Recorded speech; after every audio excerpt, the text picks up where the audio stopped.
Our first topic today it'll be presented by Chuck Peterson. This will be Chuck's third presentation. All the first two have been extremely well received. People really enjoy hearing what he has to show us, and so we're all awaiting to hear what you can do with paper mache other than throw it at your kids. So take it away, Chuck. Thank you a lot for having me on here today, and I'm real pleased to be able to share some of the things that I've been learning about modeling. I really didn't do much with railroad modeling until I retired, though I had started a project like 30 years ago. But when I retired, I kind of got into it, and shortly after I decided to start working on my home model, I visited a location in Greeley, Colorado. I think there's a model railroad museum in Greeley that's a HO scale, but I went and toured the place and I was extremely impressed with the realism that was put into their modeling work. So as a result of that, I decided I was going to try to do everything I can on my home setup, and I guess subsequently working with Bruce Alcock and the Oklahoma End Railers, working on our modules with the club to try and make things look as realistic as possible. So I'm going to share my screen here. That just gives you a little of my background. So I haven't been doing this all that long, about 4 years, but hopefully I've learned a lot that I can share with you guys from that period of time. Hopefully I'm all set up, ready to go here. Anyway, what I'm wanting to do is provide you guys an idea of how I make what I think is a fairly realistic looking base for your modeling. Okay, so what are we talking about here? Well, we're talking about a realistic looking scenery, really starting with what I think is a realistic looking base. And this is, the base is before any grasses or shrubs or trees are added to your module. I'm going to provide you kind of a listing of the materials that are needed, the ones that I use at least. And it's probably not an all-inclusive list. You might be able to find some of your own that work quite well. And then the steps that I go through in applying the base to get a really good start on a realistic looking layout. Okay, so the elements of a natural landscape base is certainly you've got to have your terrain and your drainages. You also might need rock outcrops, especially along railroad tracks or roads where road cuts are made in the construction of your highways or your railroads. You want a natural looking soil appearance, and that's, to me, the real key. In trying to arrive at that, you want to use some natural flat paint colors, as well as I like to use soils, real soils, and you can, with these real soils, you can model the actual soil colors, any gravel, and any rocks that might exist. There's also some transitioning soil coloration that you might want to incorporate into your model, because all ground cover colors, if you look at them, they're not all the same all the way across. You see little variations, darkening and lightening in certain areas. These are maybe especially important in roads, dirt roads where you've got 2 tracks, or areas where you got ruts and stuff like that. Anyway, what is needed to do this? First of all, we talked about paper mache at the first, and what I use is a product called Fast Mache. I think I've mentioned this in one of my previous presentations. And what it is an extremely finely ground kind of, I guess, a fibrous material with the adhesive kind of mixed into it. Other things you would need might be a small spatula or a set of spatulas to apply it to your surfaces and work it into the little tight areas and cracks that you might have. Another thing you'd want to have is the extruded styrofoam and some adhesive. The Owens Corning makes several different thicknesses of this particular styrofoam, and I've found that it's very, very successful. Hot wire and also utility knives are needed to carve up your styrofoam. Beyond that, a natural color paint or paints. I've got several that I use for different scenes and different places. You also need some soils that you might find that you want to model, along with some sieves or screens, and then the white glue for application of the soil. These are some different soils and rocks that I've actually found and used in applications on my model. And you can see like the red dirt down here on the bottom right is a very common Oklahoma style dirt. You also see it out in Colorado, Wyoming, and Utah, Arizona. So if you're doing any mountainous regions, that's a good color, kind of the oxide color. First of all, you want to start with your terrain. Keep in mind, you know, it's anything that is flat, smooth, or straight is not natural. So you want to avoid that type of look to your model. So you want to add your terrain after you've installed all of your track work and electricals, and make sure that your operations run smoothly. And that way you can avoid a lot of headaches. If you add your terrain and then have to go back and make modifications to your rails, it's not as much fun. I think Bruce has had experience with that here recently. Any significant terrain greater than a ½ inch in relief above the base, such as hills and rock outcrops, I like to use the extruded styrofoam. You can see that here in the picture. Also, I'll point out it's extremely lightweight, easily shaped.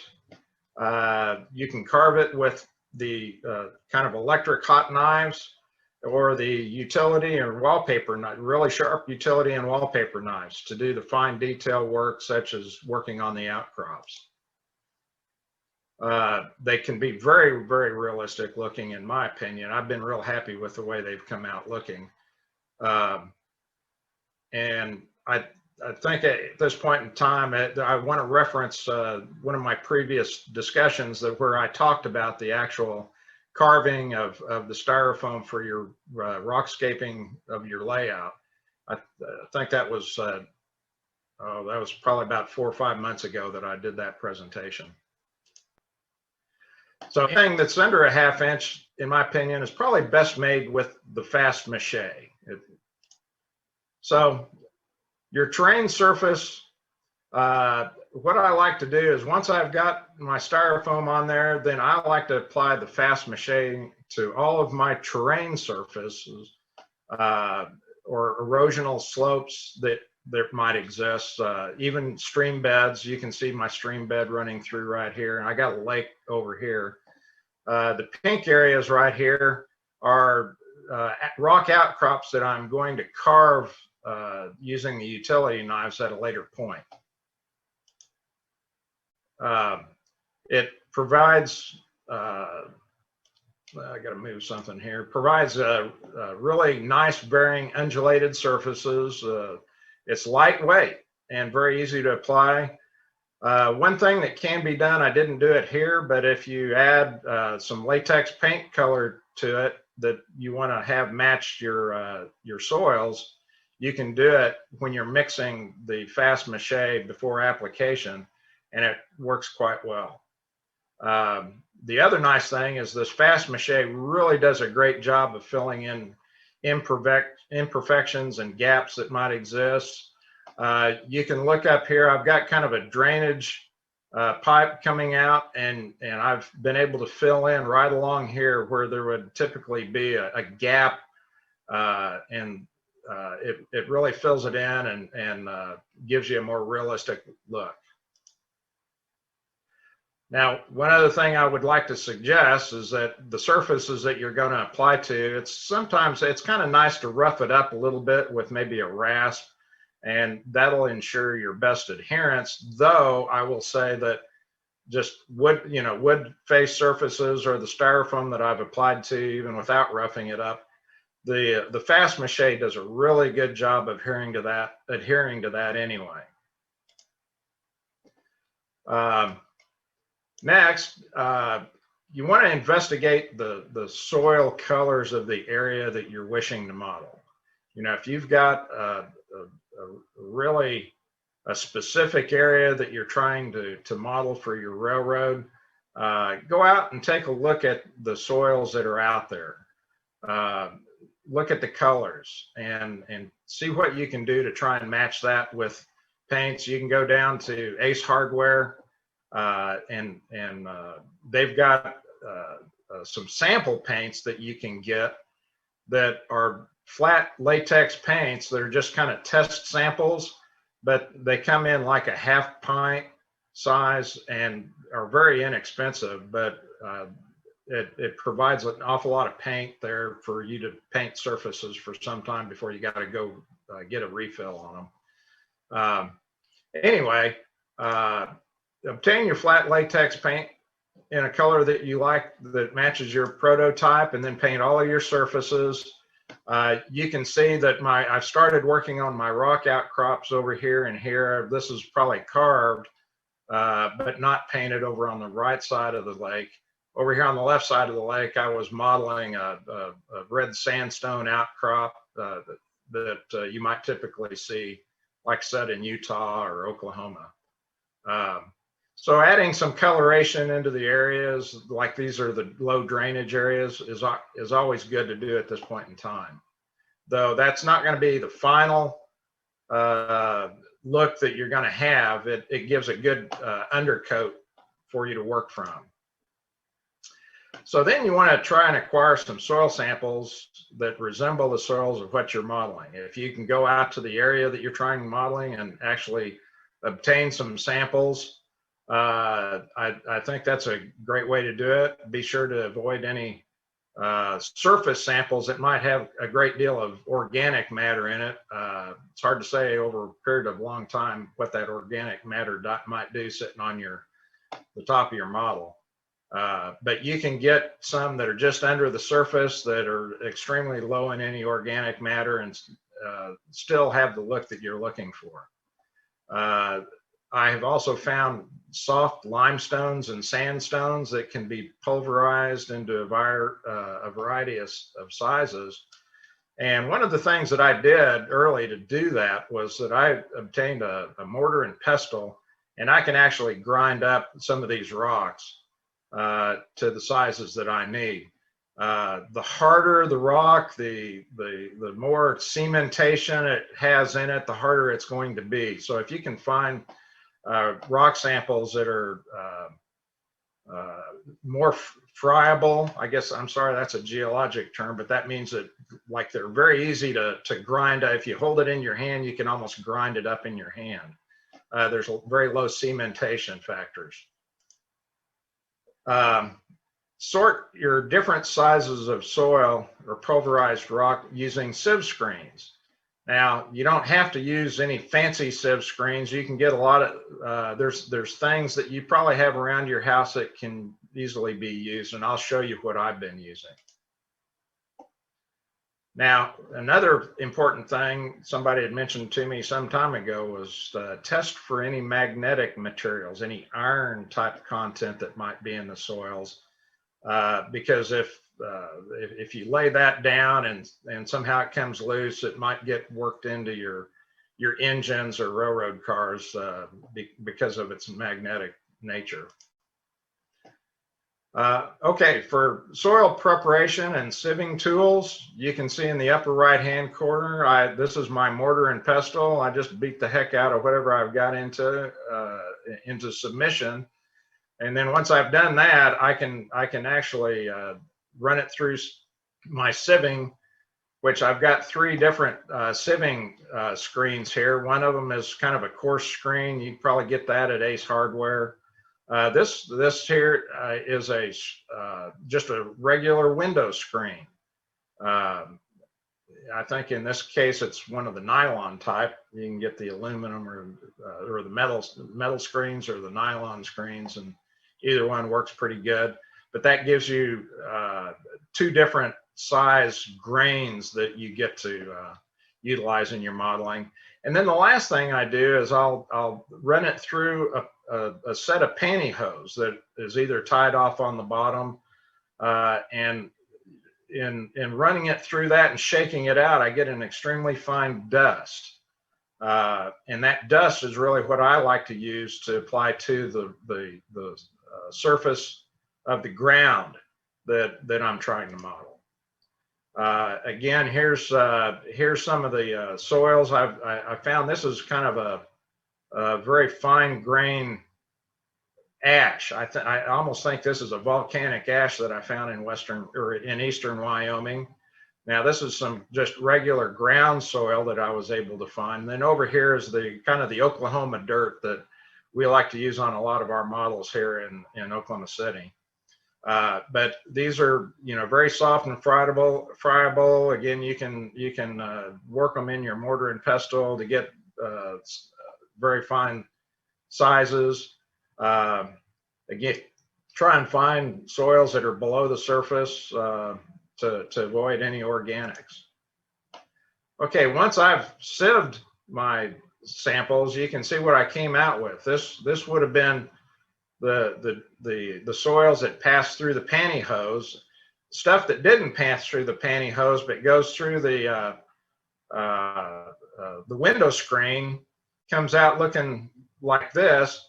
And then the stuff that doesn't pass through the window screen but goes through that large mesh looks more like that. So that gives me 3 different sizes that I get to play with in my modeling work. Again, I've got my magnet here and I can check out and make sure that there's nothing magnetic about anything that I'm working with. Okay, then to apply the base, this is a module that I've just recently worked on. We were refurbishing it, so I still have some surfaces that are covered in some grasses and whatnot, but I've added to that the contouring of the surfaces here with the fast mache, and then painted over it in these areas that are kind of a light tan. Next thing to do is just apply your white glue, spread it around so that it's evenly spread. I follow that by taking my fine dust applicator. Again, it's just the pantyhose, and you put it in there and you can shake it over it and it starts sprinkling out through the pantyhose. And this really provides a good even distribution of the dust as it lands on the surface, so you don't have clumping. So over here on the right side, you can see where I have applied it, at least to a portion of this. I do follow that with a little bit of alcohol spritzed on top, and that helps the soils adhere, or at least the glues to adhere to the soils. One other thing I might point out here at this juncture is that you saw I had several different colors of soil, and sometimes I'll mix some of those together and then lightly apply one of those mixtures in certain areas, and that gives kind of a variation in the coloration of your surface that really looks very realistic. So this is kind of a final overview of what we've done. This is a T-TRAK module that Bruce and I have been refurbishing here in the last few months. We're actually adding a coal loading facility, and this is the coal loading building where coal gets dumped in, and this is where a chute comes out running up to a coal loading tower. But we had to use the styrofoam to kind of create the levels of the terrain that we wanted around it. And then we came in with the fast mache and kind of filled in around the building. You can see we filled in the gaps and whatnot. Still kind of looks ugly, but it'll clean up easily. The pink is the carved styrofoam, where I've got an outcrop that is yet to be painted and colorized. Over here on the right side is a rock outcrop that has been painted and colorized to some extent. That's the fast mache that's been painted with a latex ground looking color type paint. And then that is the surface where I've actually applied some of the soil dust that we applied in this particular module. Now, once you've got your soil dusts on there, the one thing that's really nice is if you can use some of the fine and the coarsely sieved rock and soil samples to create rock outfalls and scree slopes, especially on the side of the hill or beneath the outcrops. Quarries are a good place for this type of thing, or construction areas. But you can see this area right through here is actually carved styrofoam.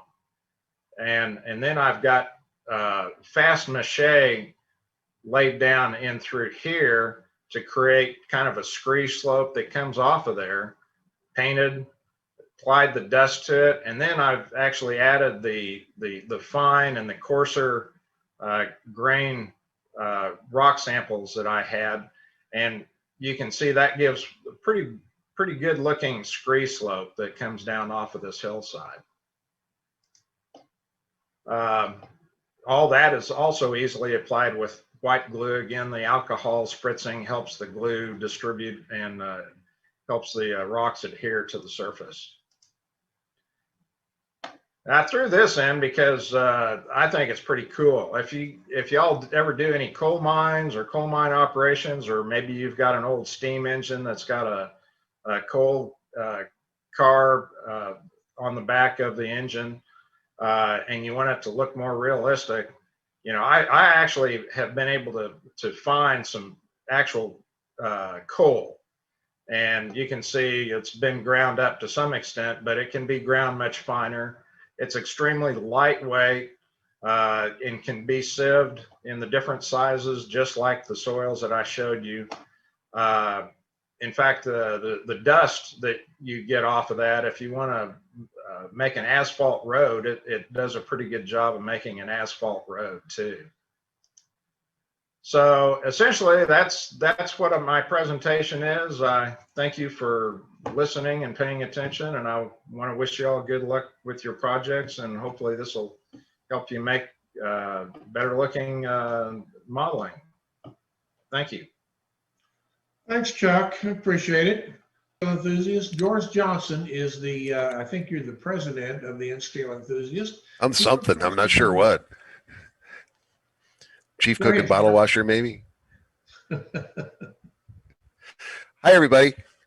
This is interesting because I love the presentation that just happened, and I don't have a PowerPoint. I work in the entertainment business, and we're getting back to work, and we're swamped. So my apologies for not having a visual presentation. So you'll just have to listen to me and look at my rather substantial grayness and pate. Going to take you back to 1991 when the N-Scale Collector started. And the reason that the N-Scale Collector started at that particular point was that there was a tremendous amount of interest in the history of N-Scale. And in particular, there are areas of interest in the early generation Atlas stuff, in the Concord collector sets, and in microtrains in general. And in 1991, Wick Brandon and I met at the NMRA show in Colorado, in Denver. And Wick was looking for somebody who had some computer skills, and I had exactly that, some computer skills. and to help him put out his newsletter as he was exiting from Texan Rails, sold Texan Rails off to the Hertz family, and wanted to continue working with all of the friends that he had made over the years in N-Scale and all of the auctions that he did and all of that kind of stuff. And so I volunteered to help him out with that newsletter, and little did I know it would end up being kind of a second career for me at that particular point, which is kind of fun. We morphed after Wick's passing into a much broader organization. The first convention we had was in Medford, when there was still a hotel in Medford that could actually accommodate more than 50 people. By the way, right now there isn't a hotel in Medford that we can actually have a convention at, so we won't be going back to there until somebody invests in a hotel in that space. But we went to Medford, and the first convention was a one-day affair. It was kind of a Friday night, Saturday day kind of thing, and we had a great time.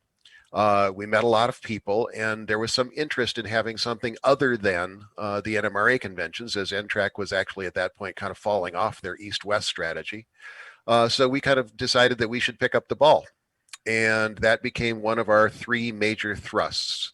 The first thrust is the members magazine. The second thrust is member services. And the third thrust is the national convention. And the reason that we have the national convention is that there essentially was a way for us to do it. And there wasn't a need. There was a need that wasn't being filled. So we decided to fill it. We found that the NMRA convention was a little bit more HO-centric than we would like to have at the time. I ran the 2000 convention at San Jose for the N-TRAK West convention at that particular point, and ran the Long Beach convention a couple of years before that.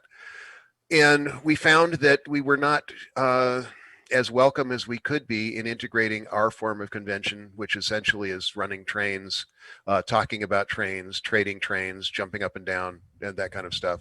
We were seeing that stuff wasn't as welcome as it could be. So we decided to go on a route of making the National N-Scale Convention, and invited our friends at N-TRAK at the time, before it was N-Rail, to provide the layouts and such as the convention. And as you know, the San Diego convention that we put on was kind of fun, where we didn't have as big a convention as the NV N-TRAK convention on the East Coast, but our West Coast was the largest N-TRAK convention, largest N-TRAK layout that was actually up until that particular time. So we're very much interested in the outreach of N-Scale.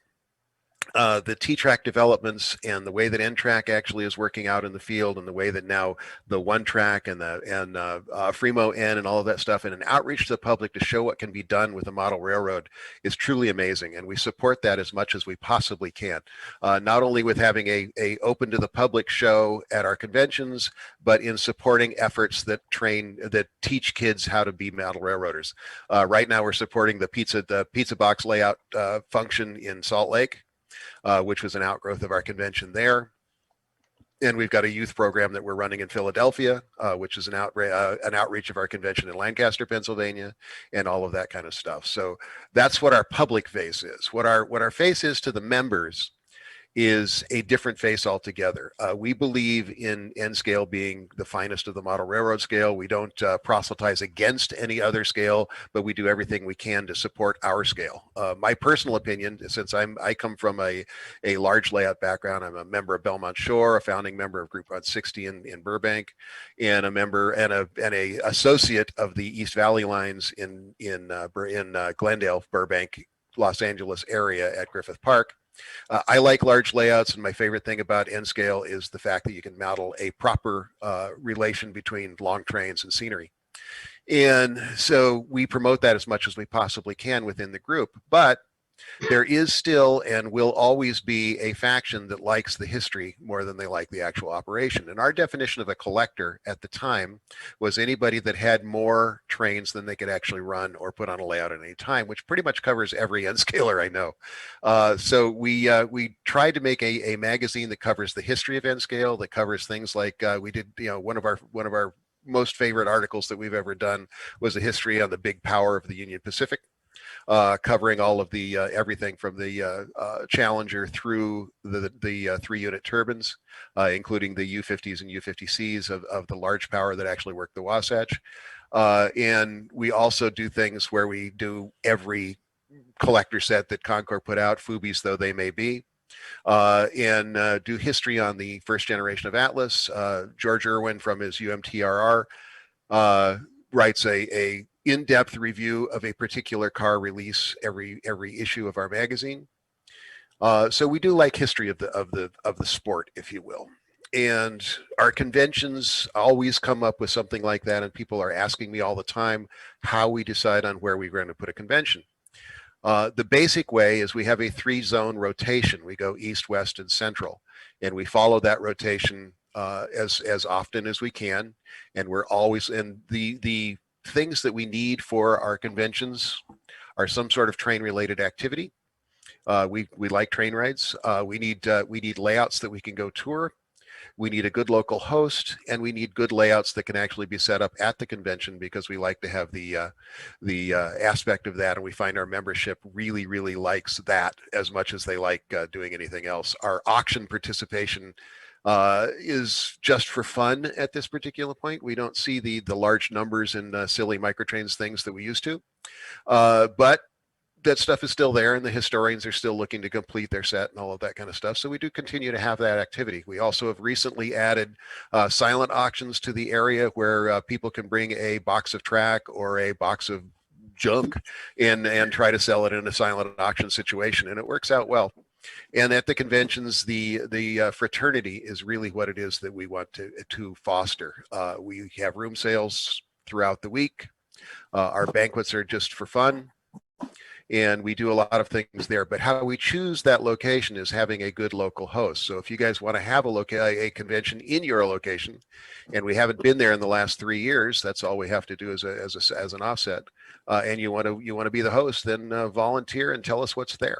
It's really easy to get a convention to happen in your area, but remember, we don't have 2 conventions back to back in the same zone. The ongoing of the organization is we are working tighter and tighter with NRail because we believe that NRail has things that we don't offer, and we don't want to compete with NRail. We're not interested in taking over NRail, which we've been accused of on several occasions, but we find ourselves drifting farther away from the NMRA. And which is sad, because we're kind of all in this together, and we should actually have a common goal, which is the modeling of these railroads that we all love for some reason. So it's been an interesting route to negotiate our way through. We find that the people in N scale, for some reason, and I don't know what this reason is, are more friendly than the people in other scales. And yes, that's a blanket statement. It's a generalization, which is likely not true on an individual basis, but it seems to be true on an organizational basis. So we try to set up our organization to be as open-minded and as friendly as we can possibly be. And we allow people to come into the convention and that kind of stuff. So why should you join the NSE? If you are an N-scale enthusiast, there are lots of things that happen. First of all, it's kind of free. The reason that it's kind of free is that every year we get a donated car from Microtrains that exceeds the value of the actual membership costs in almost all cases. So if you choose to keep the car, which many people do because they're kind of cool, we do something unique every year, then you look at that as the value that you receive. If you don't keep the car and you sell it on the bay or on N-scale yard sale or one of those places, you end up getting your membership money back, and you get a free magazine every 5 issues a year. So the other reasons to be an NSE member, besides the fact that it doesn't really cost you anything, is that we do provide the magazine, which has many articles of interest. We have not gotten into layout articles because that's well covered in the N-scale press at this particular point. We've been offered a couple. We try to point them in the direction of one of the other magazines, and then really look at the interest of the collector or the builder rather than the layout itself. But we have found that our clinics at the convention and our layout tours are incredibly popular. So if that becomes an issue in the conventional N-scale press, then we will add it to our magazine. I know when Kirk stopped printing his magazine physically, there was some feeling that people said we should pick that up. Love Kirk, not going to step on his toes. Want to keep his digital thing going, and we will help him as much as we possibly can. But if that magazine decides at some point not to be published, then we will try and pick up some of the slack that his stuff is different than Pam's magazine, and cover those areas as well. We are currently seeking better help with our and redesigning better help with our web presence, looking for volunteers in that area if anybody's interested in helping out. We are also currently working with TroStar, which is a member benefit that we've come up, which is a listing service that is a little bit, it's certainly less costly, and it's a little bit easier to use from the seller point of view than some of the major auction sites that are out there right now. And that is a member benefit. If you're a member of NSE, you get 25 listings for free, and then any more listings you want to do costs you a quarter fixed cost. That's it. Nothing, no percentages, nothing like that, like in some of the other auction sites. Our actual mail-in auctions run by Doug Hickman. Profiling is interesting. Doug's a single operator. I mean, he's married, so he's not actually single, but he's an individual, and can't handle the volume of things that are being thrown at him from essentially estate sales. So we're very limited in what we can do in our auctions at this particular point, although I have noticed recently there's some amazing bargains on there. So if you don't participate in those auctions and you like a good deal, you might want to take a look at what Doug has on offer. It's available on our website to everyone at this particular point. And sellers are members only, but buyers are anyone that can actually come. The next level of convention that everybody is aware of is that we have had to change our convention schedule based on the COVID-19 reality. We dropped Nashville and Reno, and we're probably going to reinstate Nashville as the next convention that we do, and then Reno following after that. And some people asked why we didn't hang on to Reno based on the fact that things are looking like they're going to start opening up. The simple explanation is money.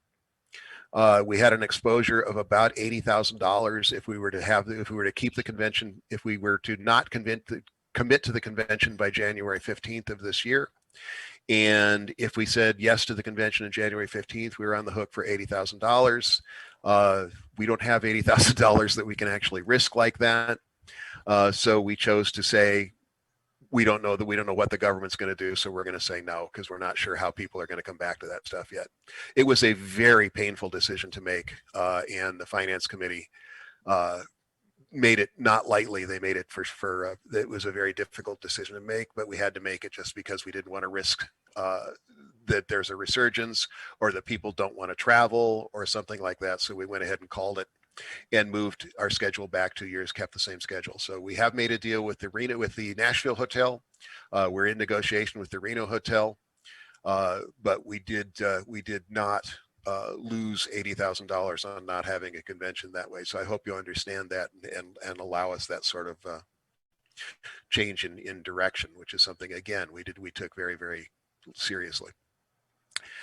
We do offer a fair amount of special runs. And the question is, why do we offer those special runs? Well, there are things that aren't being built elsewhere. We kind of do scratch building on a large scale. We do kit bashing on a large scale. And then we do some conventional stuff that is just either not big enough for a manufacturer to offer or something of interest to the area that we're working in. We work heavily with Atlas and Microtrains right now. We used to work heavily with Intermountain, but since they've had their shall we say, difficulties, we haven't been able to. We also work heavily with Blueford Shops. Craig's been very friendly to us. And Matt at Fox Valley has also been very friendly to us, as has Brian at ESM. We try to offer things that are not things that would be offered in the mainstream because we don't want to step on our manufacturers. We try to offer things that are of interest to our membership. And at the end of the day, I think we've struck a fairly good balance on that, and that helps us to actually keep the magazine published in a high quality area. None of the directors take a salary. None of the directors get paid. It's all a volunteer organization, and so the only thing that we spend money on at this particular point is enhancing our conventions and having enough of a war chest, if you will, to do all of the deposits that it takes to get a hotel to lock down. And to keep our magazine at a high level of quality. The slick paper and the color photos, I think, are very important at this particular point. We have a split population in the N-scale enthusiast, as we do in model railroading in general. There's a lot of people that share my hair color that are in the hobby, that want something physical to hold in their hand and read. And there's a lot of people who live on their phones, like my sons do, and they want something that actually shows up on their phone. We're working on that digital presentation to be enhanced, but we are not going to give up our magazine anytime soon. And the reason for that is just as I stated. Ooh, nice feedback. So at the end of the day, we're an enthusiast society. If you are an N-scale enthusiast of any kind, if you have a hobby closet that is full of things that you're not actively running at this particular point, then you're welcome in our organization. And again, we work very tightly with the NRail folks. Ruth and John have been very, very helpful to us, and we do everything that we can to support them because we think that we offer different things that each organization can offer as an individual. And we are actively seeking more members. We think we do a fairly good job at member services, but we are member driven. So if there are things that you want, we are open to it. There's a list of emails on our website on the left-hand column in the nav under staff and directors. If you go under that, you can contact us anytime, and we're reasonably good at responding. I won't say that we respond 100% of the time because at this point, I've only got two retired directors. Everybody else is still actively working. But we do love and appreciate the feedback that we get from people on the in the membership and outside the membership saying why you're not a member. So I welcome you to explore that, and we will be increasing our presence on our website shortly with a bunch of stuff that we haven't had before.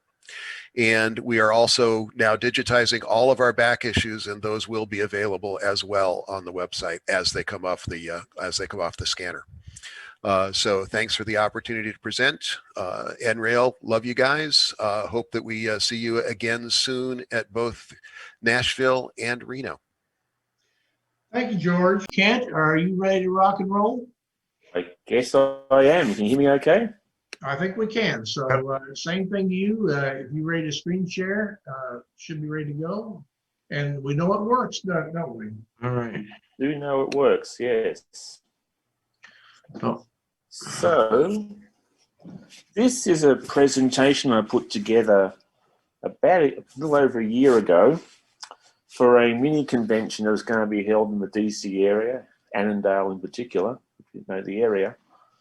And of course, then COVID came along and it got cancelled. So this sort of presentation has been sort of sitting there unused for about a year now. And I mentioned to Steve Jackson a few months ago, I said, hey, you got this presentation I want to use for your NRail sessions if you want. And he says, yeah, great. So I had a look at it and here we are. So this is sort of like the agenda. We're going to do things, and this is a little about me. So, but basically this convention, though, it was an all-scale convention, just a mini convention, really. Just a one-day session in a church. So multiple scales, lots of modular guys showing up and things like that. So this is the audience I was sort of pitching to, saying, hey, you know, take a look at T-TRAK. If you want to try some new scenery technique out, you may want to have a look at T-TRAK, because then you can sort of try out something on a roughly a square foot scale rather than a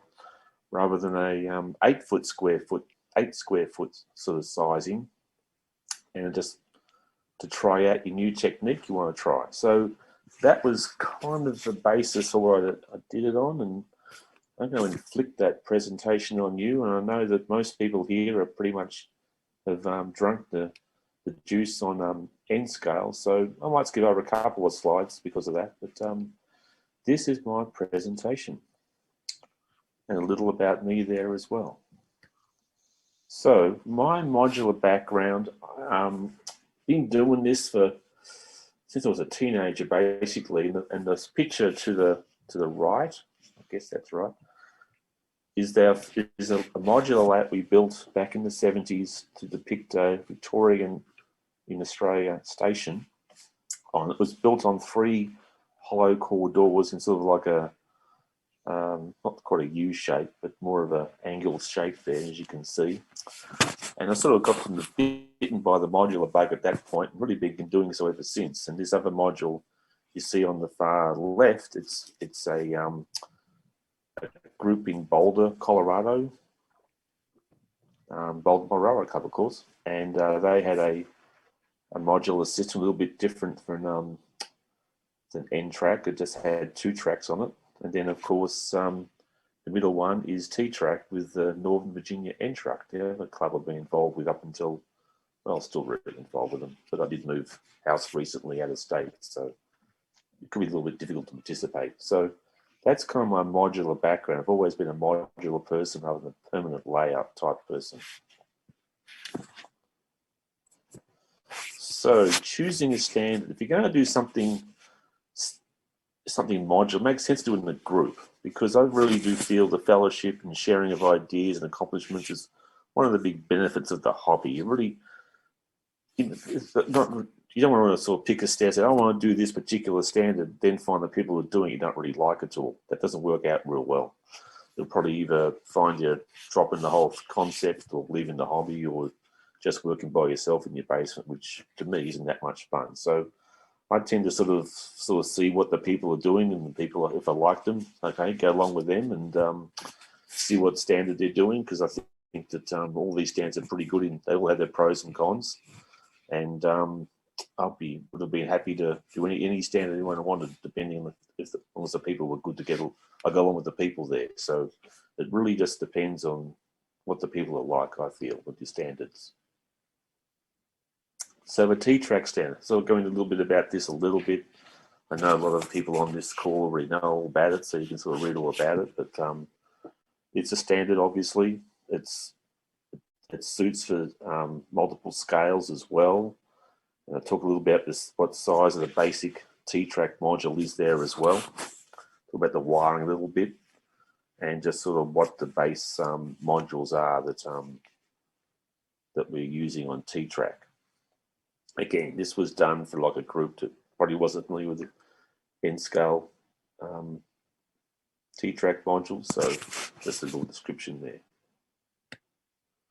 So T-TRAK layouts, a lot of the layouts you sort of see with T-TRAK, I mean, they say it was designed to fit on a banquet table like we have displayed here, and it's really just a very tight corner at each end, and a lot of modules in the middle to sort of produce sort of like a long display. That's kind of the original concept that people sort of did T-TRAK on. And in the N-TRAK, we did that quite a bit.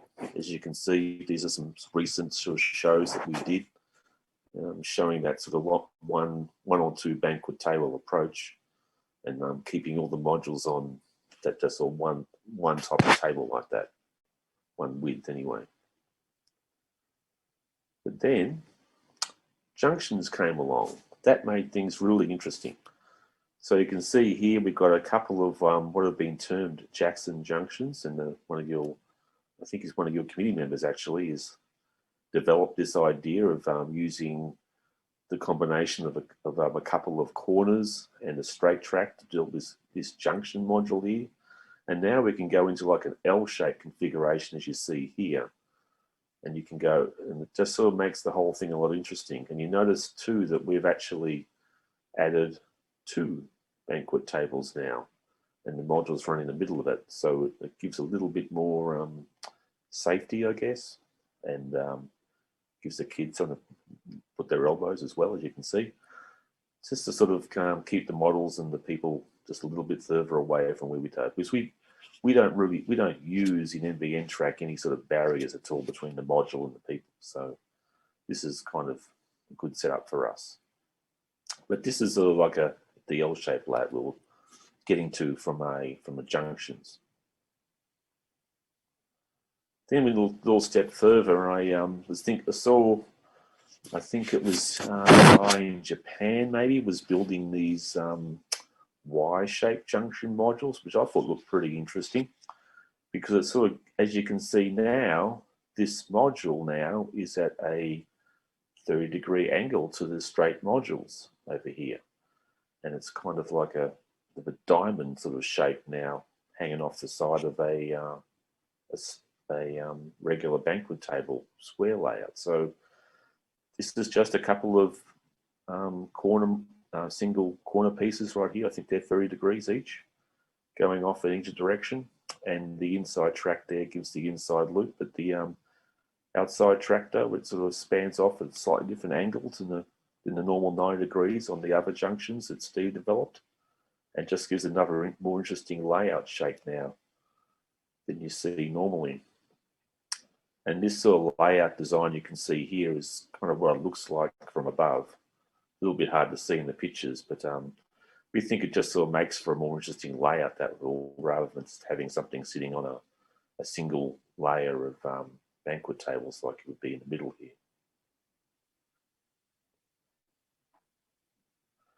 And the other module that we put together was this, what we call the DC crossing. And it's missing its station building in this particular picture. But this module is pretty much based on two corner modules, because the geometry between the two corners here, this piece and that piece, is the same as a regular corner module, just that the tracks go straight through rather than the curve. In fact, you have seen some designs on Paul Musselman's site that sort of show that they have either corners on here or straight through and things like that. But this particular one, it's going straight through. So this is another interesting layout design that sort of we helped us create some other interesting layout design, because now we can incorporate junctions. We have like 4 junctions in this layout on a relatively small space here. I think there's 4 banquet tables here. And we've got a lot of trains running, and with the integration of some crossovers, which you can't really see here, we had some pretty interesting routing of trains going on as they navigate this layout, which was kind of fun to watch. And also, of course, this particular module, it has no control over what goes through. It's up to the people driving the train. It will not stop it automatically if that crossing is blocked for any reason. So people got to keep their wits about them when they use this sort of layout in this particular module, because people are coming from the left and the right at you as you're going across, and if they don't stop, they're going to have an accident. And we'll probably see a picture of that in a moment as well. But to sort of go into talking about the different types of modules that they have, I tend to build a lot more singles and corners and things like that than anything else. But this is one of my single modules here. The basic, I'd say it's 308 millimeters. It's 12 inches and something, I think. I'm not sure what the imperial measurement is exactly for it, but pretty sure most people are familiar with the sizes of T-TRAK modules here. But this is the single size. And then there's the double, which is 2, the length of 2 single modules. Gives a bit more area to sort of plan out a yard or a bigger space, and you can see we've got to turn that in here to a decent sized yard, which wouldn't really work that well in the single, but that's another example of using that. The other one's a triple. This one has this one gets incorporated into someone's home layout, so I think that's why he chose that size. But you also want to incorporate the cater level crossing here as well. So this is just another length of module you can do with T-TRAK, and we can incorporate into our layouts as well. And the largest of them all that we've seen is the quad. And this one is actually 2 doubles stuck together permanently, but it's essentially N-TRAK module length. It's nearly 4 feet long, or a little over 4 feet long. And you can see though the advantage is you can put a nice gentle curve into it rather than just keep it straight. So there's a sort of the pros and cons of using different size modules and what you can do with them. Corners and junctions. This is a regular corner here. It's it's almost called like a standard corner these days. It's about 11 and 12-inch radius corners on that one. And this is the junction itself that I think Steve developed some time ago, the idea. Again, this is the curved tracks here are the equivalent to a inside corner on that corner module there. So the geometry all works out. Corners and junctions a bit more. So you can see here, this is the junction module in action, sort of showing that divergence from the regular 90-degree junctions that we had earlier.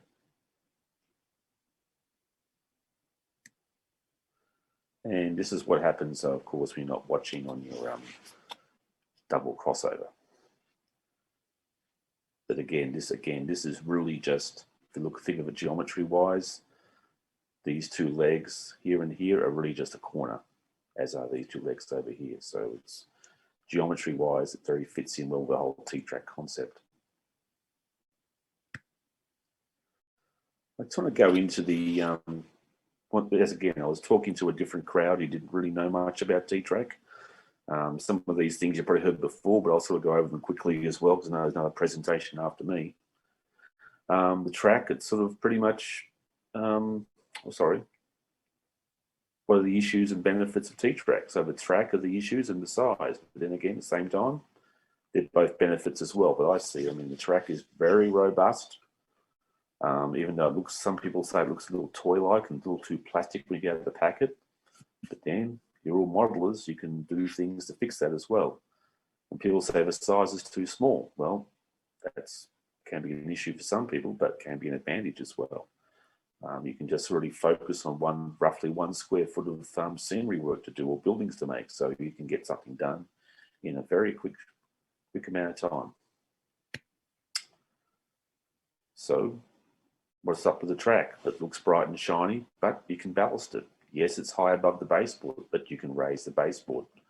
Yes, it's plastic, but you can paint it, and it's really reliable. I find that second-hand track is readily usable for T-TRAK or the Uni-TRAK stuff. The size, they say it's not much room, but the thing is, 1 or 2 buildings, you've got a complete module. You can focus on that's a small space rather than something, you know, an N-TRAK module, for example, is 8 square feet. You know, we got 1 square foot here.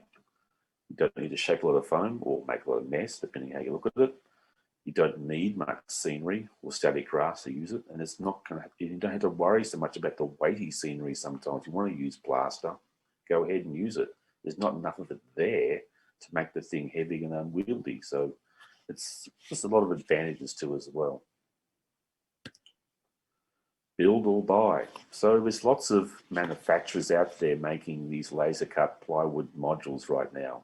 This is a couple of vendors up there, there may be even more now. And even Woodland Singers has got into it as well. But you can build them yourself too. They're pretty simple. I mean, you can replicate what the laser cut modules are with just pieces of MDF or Luan or whatever you want, and just make that box that size. As long as you can make something square, it's pretty small, you're going to be well on your way to doing it.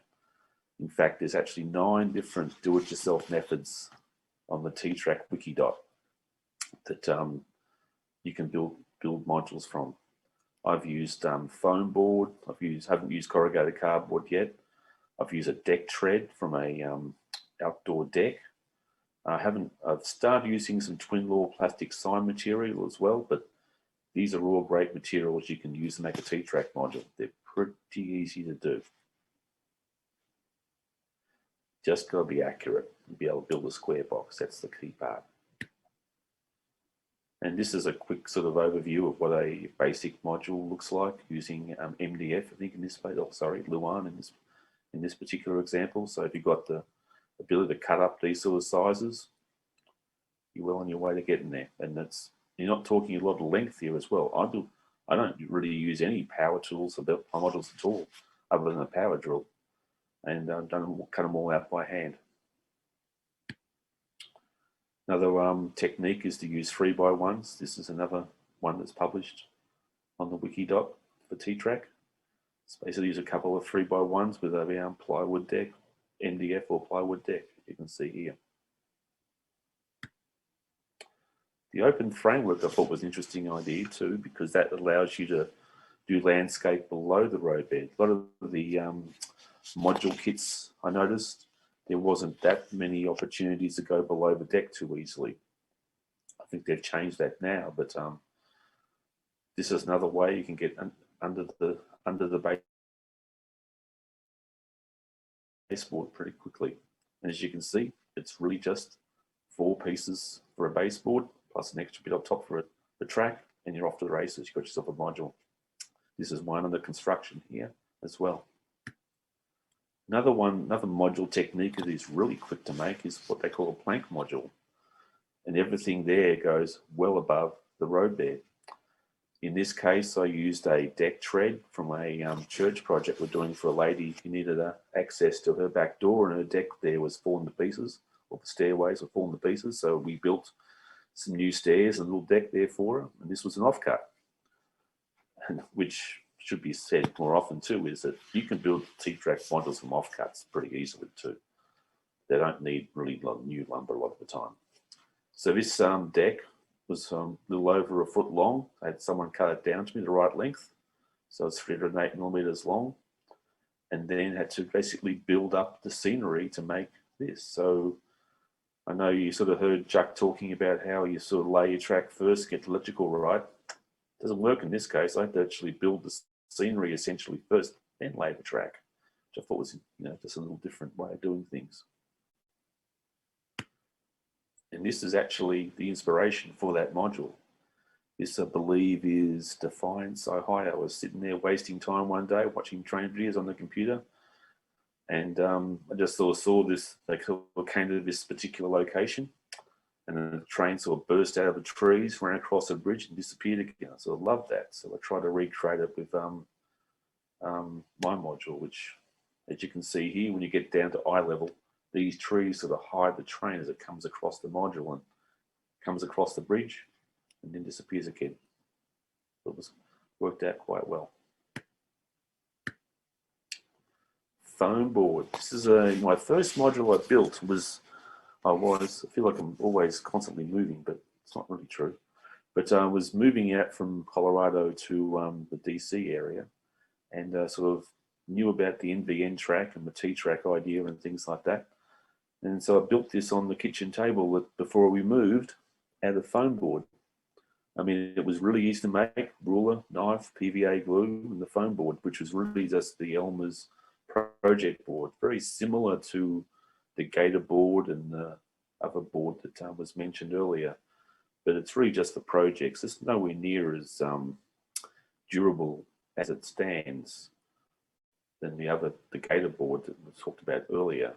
However, I sealed it with shellac after I built it to this sort of stage on the left. I painted it covered the whole thing with shellac before I started doing any scenery, which basically gave it a waterproof sealing, because this foam board is just basically paper over foam, and very lightweight. So just a word to just remember, if you are sort of setting up a show or tearing a show down, you put this thing on the roof of your car on a stiff breeze, it will blow away. It doesn't weigh anything at all. It'll just disappear. And this module is now probably about 7 years old and surviving quite well. It's been moved around the countryside, been in lots of different shows, and it has held up very well using this foam board technique. So from a really light module, and you don't really want to pull out any power tools or anything like that, this is one way to go. The expanded foam blob. This was back when I was with the Boulder Club. Their module base was based on a 2-inch piece of foam. That was the main structure of their module, and they stuck a piece of MDF to each side of it to give it some height above the table and let the wires run. So I applied that to a T-TRAK concept. It's really just a blob of foam, 2-inch foam. And this frame, these two pieces of wood here, they're only there to hold the nuts that take the number 20 screws to make the module adjustable in height. They don't really provide any sort of structural strength to the module at all. Being only about, I think it's about 14 inches square, this piece, that 2-inch foam will hold its own very well. And you can see it here. It's been, I put on the edges of it what's called crazy foam I got from Hobby Lobby once.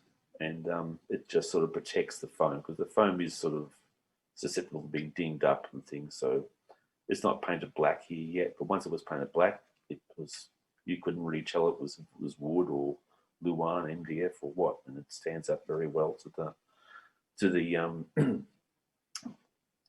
rough and tumble of being moved around as a layout for setups and T-TRAK. So that's the blob of foam technique. This question comes up a lot. Should I glue my track down? Should I screw my track down? Because I'm using materials that don't necessarily take a screw that well sometimes. I'm using this stuff here called power grab. And if I'm using wood, I tend to use these screws, or if I'm sort of a little bit worried about the track sort of moving about too much, screws are a good idea. But those are the two techniques I use for laying track. The ballast or not? I think you have to ballast T-TRAK, Unitrak. This is an example that Bruce Arbo put together. So I'm using his picture. And this is the bridge module I showed you earlier as well, being ballasted. And I mean, if I didn't tell you that was Unitrak, you probably wouldn't know. So my advice is always ballast the track, and don't worry if it's a tedious activity. You're only working in a foot-long space. Just have a go at it. Or you can always wipe it off later on. It doesn't work properly. Raising the surroundings. So the Kato, I mean, people don't like the Kato track for a number of reasons. It sits very high above the baseboard, and it sort of resembles a Class 1 mainline, a bit like this, which we sort of know as model railroaders that it's kind of hard to model a Class 1 mainline in the space that we have and things like that. So what if you want to model this, where basically the ties or the sleepers are at the level of the dirt? I actually raise the scenery around the track rather than trying to just anything else. So you can see here, this is the top deck of the module here, and you can see that the track base is there. It's a very high Kato base there. Then I've laid another piece of, in this case it's just foam board, either side of it and in the middle of it as well, just to sort of raise the edge around it so that the track and the ballast here is kind of at the same level as the ties. So that's sort of one way to sort of take away some of the high roadbed feature of Unitrak that I use. And here's some more prototype inspiration that I sort of use. I looked at this picture and thought, great. I've lived in Colorado for a number of years, love the Rio Grande, and love their cinder ballast. And this is out near Glenwood Canyon, I believe, if you know Colorado. This is a picture I saw and thought, yep, I got to make it a model of that one day. So, and again, you look at it, this could be the size of a single module again. It's not that big. Bigger corners. I my only sort of criticism of T-TRAK is that I feel the corners are tight and they don't really accommodate longer rolling stock very well. I've somehow acquired some very long box cars and auto racks over time in my hobby career. And I sort of looked at the T-TRAK and the idea of, instead of just thinking of this as a single and a corner, why not make it one big piece and have the track just bend around and use those three modules all at once, rather than, as you could see here, there's a single corner, single. And this gives a much larger radius. I believe the radius is around 19 inches on this. It's using the two of the larger corner pieces from the turnout kits that you can get with Unitrak. And I just can't recall exactly what size they were at this moment, but anyone familiar with Unitrak will know what those sizes are. But this is sort of like laying it out first on just on MDF here on the bench. Hadn't built any frame for it yet. I did happen to split it down the middle just so it could be easier to transport. And this is the module completed. And I made a point of trying to get a passenger train running around with their long coaches, and I thought that looks really nice. I think I accomplished my my goal here of making a T-TRAK, a long passenger train, look good on a T-TRAK module. So still got those modules. I just sort of love this whole big corner here. Can't wait to get back to run them again. Small scenes. You really are forced to work in a small scene with T-TRAK. And you get to focus on those small areas like the people, the cars, interiors of buildings, lights, clutter, fences, and things like that. You don't need to, and it sort of sounds like it's very tedious work, but you don't need to do that. There's not that much space to work with though, so you don't have to do that much of it. So I think it's an advantage that you can sort of use a T-TRAK module. It's only you know, about a foot square. You put like half a dozen people on, and that's probably perfect for the scene. Same with cars and lighting and things like that. You don't need to do a lot. You just need to try these things out and see how they work in small scale like this. Extending the modules. One of the other criticisms of the T-TRAK module is there's only a very small space between the track and the edge of the module. However, you are allowed to bring out the module.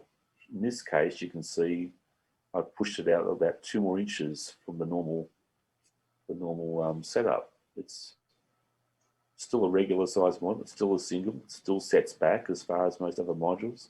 I added 2 inches to the front so to fit this building in, which I really wanted to do for this particular scene because this is actually a prototype area that we exhibit at. It's actually Herndon Station in Virginia, and there was a large building across the street from the depot, and I wanted to include that, but there wasn't space for it. So basically I pushed out the module and added the building, and now I was happy. So that's another thing you can do with the T-TRAK modules.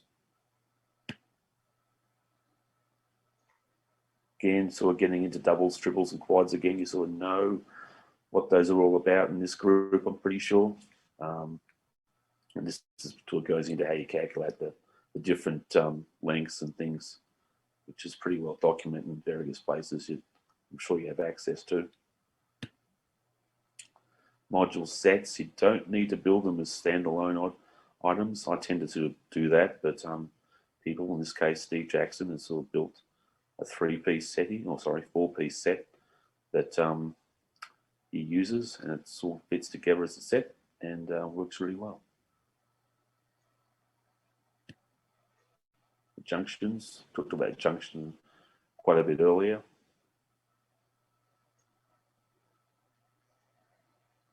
Again, another example of a junction layouts in the big L shape that we do. You notice that we've basically made it wider. We've added a single in between the 2 junctions here and the 2 corners here to make it a little bit wider, rather than just fit on one table width. T1TRAK.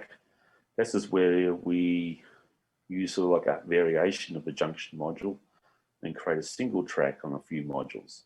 This is actually in Australia, this module, and because there's a lot of single track railroading in Australia, in the real thing, this is quite a very popular format to follow. Backboards, again, I don't tend to use them because I like my model to be able to be sort of swung around, you know, front to back, and I tend to sort of scenic on both sides anyway. You can make it removable. It does act as a view block sometimes, so it has some good and bad things about it. I sort of look at some of the designs that people do, and the prime example I see is this balloon loop that they do, which is a good idea. It sort of allows you to sort of have reverse the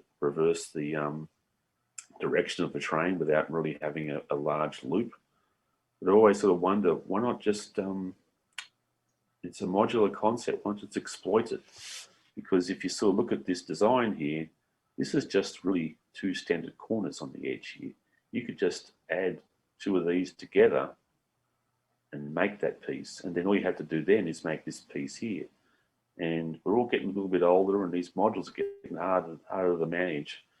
So if you can have to build them as big as what you need to, you use other pieces to make them, why not? And also it does allow you the flexibility there and to make this even longer. You can make a very long return loop here by adding more singles or doubles in between here and stretch it out a little bit more. So why would you build a T-TRAK module? Again, this is sort of going back to the audience here I was planning for about a year ago. You might have a home layout, you may have an N-TRAK module or 3, you may be modeling a different scale. But it does give you the chance to sort of experiment with some scenery concept in a small space. Maybe you want to model a prototype scene out of your era or scope of your current layout or modules that you're doing. You just really saw something really interesting and you thought, that'll make a great module, but it doesn't suit my scene for my home layout. However, I can build a module, I can build it, I can take it to a T-TRAK meet, show it off, and I've accomplished something there.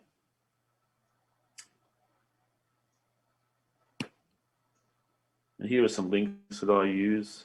I use the Wikidot for a lot of inspiration about what other people have done. There's a big database of all different modules that are being built to date on there.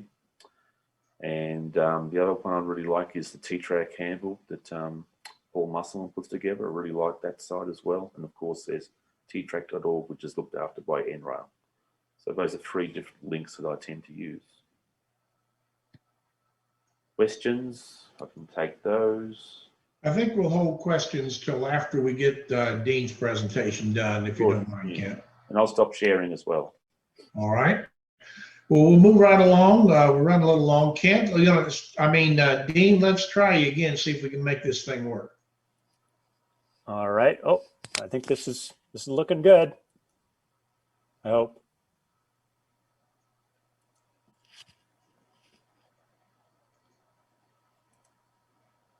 There we go. All right. Okay. Now I've got the Zoom window covering up the start. Now, that's going to happen. There's nothing to do about that. Just go ahead and hit slideshow and get her started. Well, I can't because the Zoom window is in the middle of the hit slideshow. There we go. All right, there we go. You see it okay? No, it didn't start. Click your from beginning again. There you go. Okay. All right. So thanks for sticking with me, and thanks a lot, Razor, for helping out. So I'm Dean Ferris, and I have the N-scale Oregon joint line layout. And a little bit about myself: I'm a native of Washington State, lifelong modeler and rail fan. I was actually able to make railroading my career. I hired out in '94 with the Burlington Northern as a switchman, and subsequently became a yard master, a train master. I've had to write all this down. I was in finance with 2 different jobs. I was economic development, network strategy, service design, and I'm currently a director of real estate and right-of-way. So a lot of different jobs at the railroad. All right, a little bit about the Oregon joint line. It's a 28 by 28 foot layout set in 1969, just before the Burlington Northern swallowed up my 2 favorite railroads, the Northern Pacific and Great Northern. And so really what I have put together is a proto-lanced joint line running through the middle of Eastern Oregon, where the the Great Northern and Northern Pacific share a single line. So you probably think of Oregon and rain and wet, but east of the Cascade Mountains in Eastern Oregon is quite arid. And so I've really specialized in canyon and high desert scenery. Because I'm a yard master, I've had to have 4 yards on the layout. I've got 2 forest product short lines. My family was involved in the forest products industry back out on the coast of Washington, and run quite a few trains down to California. So we have a lot of pool power with the California roads. We run with helpers, and we've got 27 staging tracks. Typical train lengths are about 25 feet. So a lot of operations. We typically, when we operate, we have, well, I've had up to 15 people at my place. All right, so this is the one end of the layout where the Oregon joint line begins. You have the Great Northern main line off to the left there, and the Northern Pacific off to the right. And they're coming out of staging to this switch, which is GN junction, where the joint line starts. The layout is 2 decks. Primarily, the bottom deck is just staging. Other than this siding here, it's called Lone Rock, and it's on a pretty good grade, 1.8%. And the reason that it's on there is because I really wanted to minimize the number of turns on my helix. So by the time the main line pops through this tunnel, it's only 7 inches between decks, which is, of course, is pretty darn tight. You couldn't do any kind of, town or structures in that area, but it certainly works to have the main line next to the aisle. I can access it quite well, and it minimized the helix. Here is the helix, and I managed to get it down to 3 turns, which was made me very happy. I don't particularly care for the big helix where it disappears and you don't really know where your train is and it pops out 5 minutes later. So I actually wrapped it around the outside and even tried to scenic a little bit. Ultimately, there was a big area to the right of this helix that my rock band practiced in, and the band broke up and freed up all that space, and I could not rip out this helix fast enough. I was able to use all that space to build a big peninsula and climb from deck to deck without a helix, and that was a very happy day for me. What replaced the helix was, well, a lot replaced the helix, but first thing is Picture Gorge. And if you know anything about Eastern Oregon, it's primarily old ancient lava flows and basalt rock. And so Picture Gorge is all a basalt rock canyon that I've carved. And pretty much this is pink foam, just like Chuck mentioned in his presentation. It's pink foam, hand carved and colored. And as you can imagine, this took many, many hours to carve, but I'm really happy with the results. We're coming out of Picture Gorge. You're probably wondering, so how do I access the track when I've got a double-sided canyon? And that's a very good question. So a lot of engineering went into this, or a lot of thought anyway. So basically, the backdrop is the fascia. And so right around where the curve is, the backdrop's fairly low. I can reach over the top of the backdrop and reach down to re-rail cars. Down towards the bottom end of the canyon, the backdrop is high. So what I did was to make a portion of the backdrop hinged. And so I can pop that open if I have a derailment down there and access the track. And it's worked out quite well.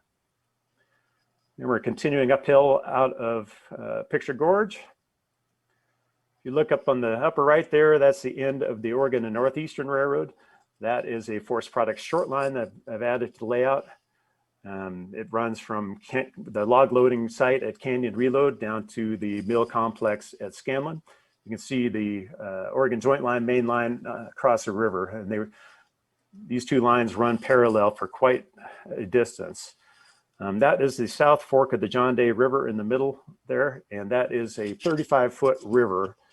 I know typically we like, as model railroaders, we typically like to make our streams sort of more perpendicular to the tracks, but especially in Western country, it's more common to have them run parallel with the tracks. And so I'm really happy to be able to do a 35-foot river. Going around the corner. Originally, I painted all my backdrops. Not the best. They were passable, but not really that good. I've since made several trips out to Oregon Joint Line territory in Eastern Oregon and taken panorama photos, and I've had those printed up and added to the layout. This is sheetrock. If you've ever been out to Eastern Oregon, you'll recognize this. It's quite a well-known landmark in the John Day Fossil Beds National Monument. Next, we're going to cross over the Oregon Joint Line main line at O&E Crossing. And this is my latest scene I've added to layout. It's every town in this part of Oregon seems to have a Forest Service presence. And so I added this Forest Service compound, and it had the custom decals printed up for Forest Service service. This is the Scanlon shops for the Oregon and Northeastern. Against the wall is the Oregon Joint Line main line. Here we have Scanlon Yard.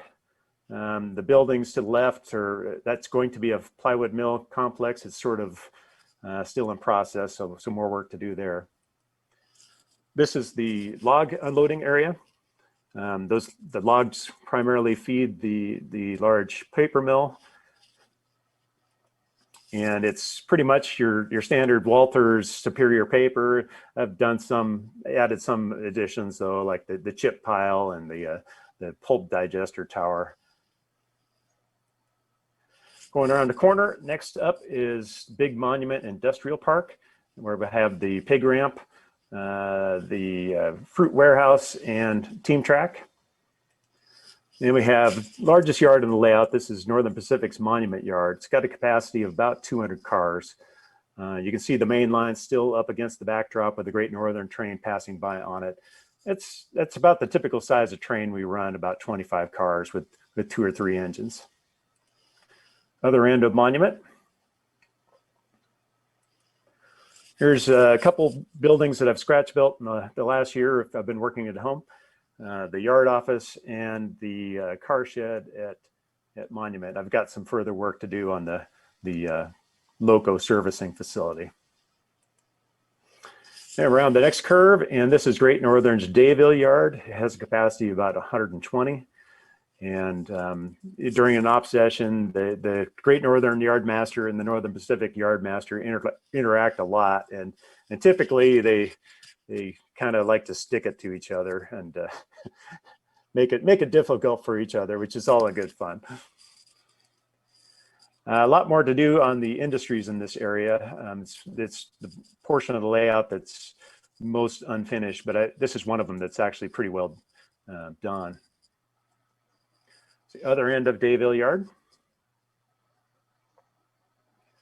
Next to Dayville Yard, I have the Northern Pacific 7th Avenue Industrial Spur, which is actually, I took that from my time as a switchman in Seattle, where we had the 2nd Avenue job and the 7th Avenue job. And so even though this is Eastern Oregon, it's actually really inspired by downtown Seattle. But it's a fun job, and it's kind of like a branch line, and it's got its own yard here at the end. That is Malheur Feeds. If you've ever seen my YouTube videos, you'll know that the owner of Malheur Feeds is a problematic customer for the Oregon Joint Line. All right, breaking out of the terminal area, we're started up the 2.2% grade to snow line. Like this part of Oregon is very sparsely populated, and if you ever go out there, there's a lot of abandoned homesteads, and so I had to include at least one of those on the layout. Next up is Curve 57, and the reason it's called Curve 57 is because it's a 57-inch radius curve, and it looks great, and it works great for you know, big long equipment, even passenger equipment. It really, you know, man, if you can do a 57-inch radius curve and end scale, you got her made. Continuing up the line, we got Bear Creek Viaduct. And we're riding high on the canyon above Bear Creek. We finally reach Snowline siding. Snowline is the top of the hill. There's helpers used in both directions.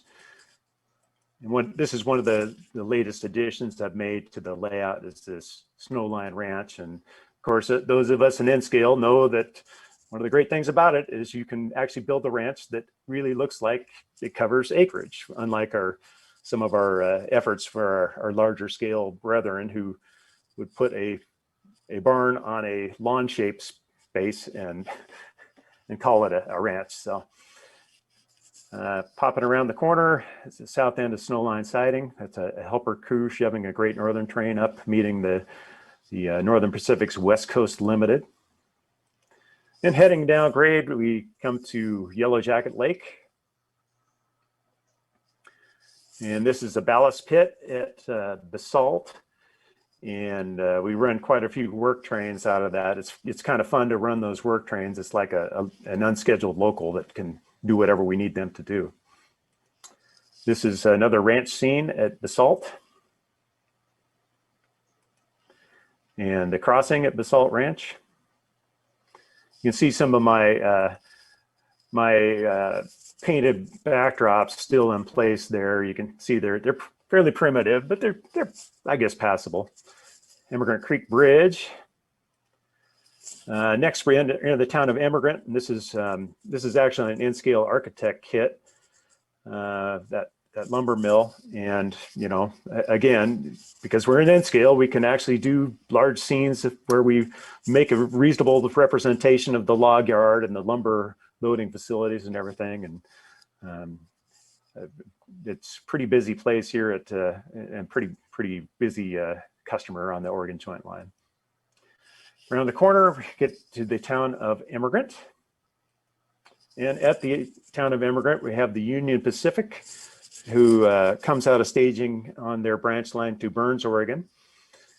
And they have trackage rights over the Oregon Joint Line between Immigrant and Sylvie's Yard.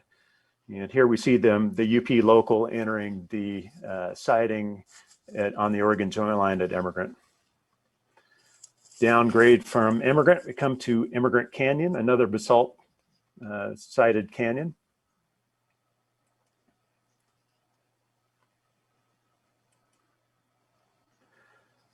Do a lot of pasting of backdrops. I mean, this is the picture backdrops you see here are actually several layers deep and separate prints. And I stack them on top of each other and make them fade as they go further out by using Photoshop.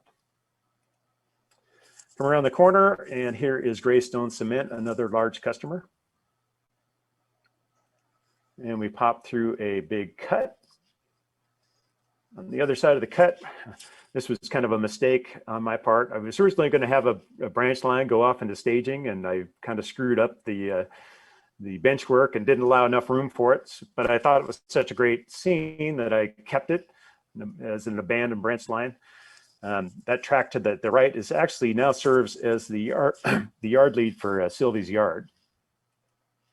This is Sylvie's Yard. It's one of the, well, probably is the toughest operator position on the layout.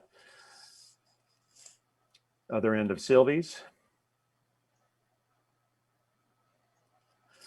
And then we finally get to Humboldt Junction, and that switch there in the foreground in the lower right is actually where the Great Northern splits off to the left. The Northern Pacific continues straight, and that essentially is visible staging. So that's the south end staging yard for the Northern Pacific. The south end staging yard for the Great Northern is around the corner. See that switch to the upper right, it goes off to the right, it goes to a place called West Pine, which is the operations of the Anderson and Middleton Lumber Company. My dad and grandfather worked for Anderson Middleton in Western Washington. They were a lumber and logging concern, and I actually worked there as well during my college years for a few years. And so I thought it would be fun to add that to a layout kind of as a tribute to my family, and was able to print some custom decals through Circus City and paint up a locomotive for the Anderson and Middleton. So that's a log train coming out of staging into the West Pine area. Here is West Pine. This was a late addition to the layout, and I really wanted to devote a very large space to just a single industry. So I wanted all aspects, the log truck repair facility, the employee parking lot, the office, you name it, I wanted to include it.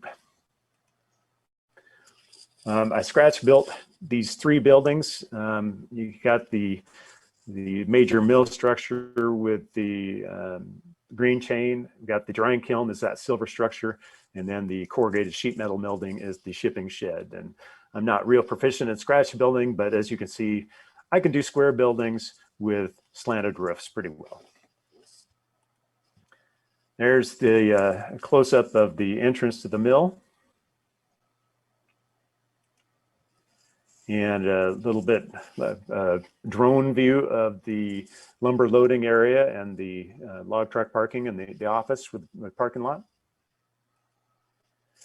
And then finally, this is at the other end of the mill, and it's a log yard that I added that I feel pretty good about. You know, you'd always like it to be bigger, but you know, these log yards in reality typically cover several hundred acres. So the fact that I was at least able to include that much made me feel like it kind of made a reasonable representation of the real thing.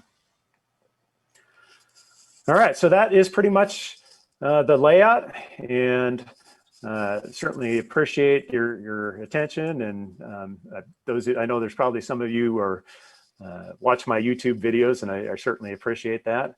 And I guess that's it. So Razor, take it away, and if you want to call for questions. All right, thanks, Dean. If you'll release your screen sharing. Well, folks, we've gotten through our schedule. We ran a little long today, but I think what we had to hear was very enjoyable, was worthwhile. We will now open it up for questions. If you want to talk or ask a question, all you have to do, leave yourself muted, just hold the space button down, and you will be able to talk. For those of you that need to go ahead and leave, we thank you for attending. And this thing will be published and on the YouTube channel in 30 to 45 days. And our previous ZoomTRAK meetings, most of them are already on there, so that is available to all of you. Okay, questions? Razor, there's a bunch of them in the chat room. Okay, well, let me get to the chat room then. Maybe if I can get it going here. Here we go. You'll make me put these old reading glasses on again. Okay, well, I'll work from the bottom up.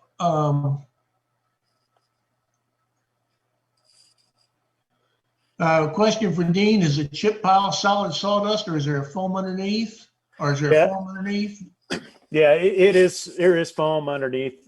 Pretty much you know, almost anything I do, I go out to Google Earth and do the street view and look at an actual pile of chips and try to you know, pick that shape. And I just, you know, stack some foam up, the pink foam, and sealed it up with some Sculpta mold, and then just put red glue on top, and then very fine sawdust to turn it into a chip pile. So I will tell you guys that I have operated on Dean's layout, and it's a fantastic experience. I can't wait to do it again. Let's see, what else do we have here? For Chuck, one of the things I think probably needs to be common, you talked about organics. One of the things I think a lot of people have found to do is once you get your dirt ground, you either nuke it in the microwave or you bake it in the oven. Do you do that with yours to get rid of the organics? No, I'll have to admit that I've not done that, but for the most part, I think the organics I'm saying is just little pieces of grass and whatnot, nothing seed-like that would grow. Certainly you could have some bacteria that would cause deterioration of the organics over time that could have a detrimental impact on. But usually by the time I sifted everything out, there's really not much left in it at all, if anything. Again, I like to try and get samples that are below surface where you really wouldn't have any organics or very, very little of it. So, but that's not a bad idea if you want to go to that trouble. I really found it wasn't a whole lot of trouble. You just take a big cookie sheet and spread that stuff out there and stick it in it and bake it get it up to 400 degrees for 10 minutes or so. And if you got more, you knock it off the tray and put another batch on there, and that really does kill everything. You don't ever have to worry about anything sprouting or crawling out either. So I'm looking at these comments, and if there's other questions, I'm missing them. So if anybody has some, go ahead and ask. I see Stan asked about if my log trucks are GHQ. Some of them are. I got really lucky when TrainWorks came out a couple years ago with their very first log truck. It actually was a prototype that was from Penland, Oregon, which is Eastern Oregon, set in 1970. Right? It was amazing. And so I bought a huge amount of those. I bought like, I don't know, 20 of them, all the same log truck, but it was perfect. And of course, now you go out to eBay and those things are going for like $100 a piece. So I've got a small fortune in log trucks there at West Pine. Another thing, a lot of you folks may have noticed in the pictures of Dean's layout that he had some little things up on top of his cars. He's got a very unique system, and I think you've got some of that published on how you do that, don't you, Dean? On your coating strips? Yeah. So I use car tabs, and it's very logical and easy to use. It's you don't have to be able to read N-scale car numbers. I can have, multiple cars on the layout that all have the same number. So it really works out well. And when people come over, they tend to pick it up very quick, and there's not a lengthy explanation of, this is how it works. It's just very intuitive, I think. And yeah, I covered that in some of my YouTube channels. Okay. Yeah. All right, what else have I missed? Questions from any of you? There are some links in there for more information about one of the crossover module in T-TRAK. There's also a video out there where you can, somebody's automated it so it'll stop the wrong train at the right time. Okay. Well, all that is chat is going to go away as soon as we close off this Zoom meeting. So you all need to scan that pretty quickly. Remind you, next month, April the 17th is our next Zoom meeting. We're looking forward to it. We have some openings starting in April for our short topics that are to be 10 minutes only. And we could use some of those. If any of you would like to volunteer for any of that, please contact through the website to the webmaster or get to Bruce, and Bruce and I will get with you and we'll get it set up. We'd love to have more participation, and we'd appreciate you volunteering to do that. All right, last call, and then we're going to shut this thing off.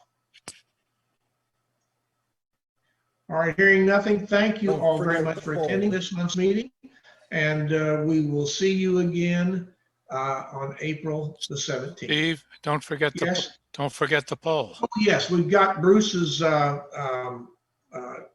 little quiz. Bruce, you gonna zap that up there? Earth to Bruce.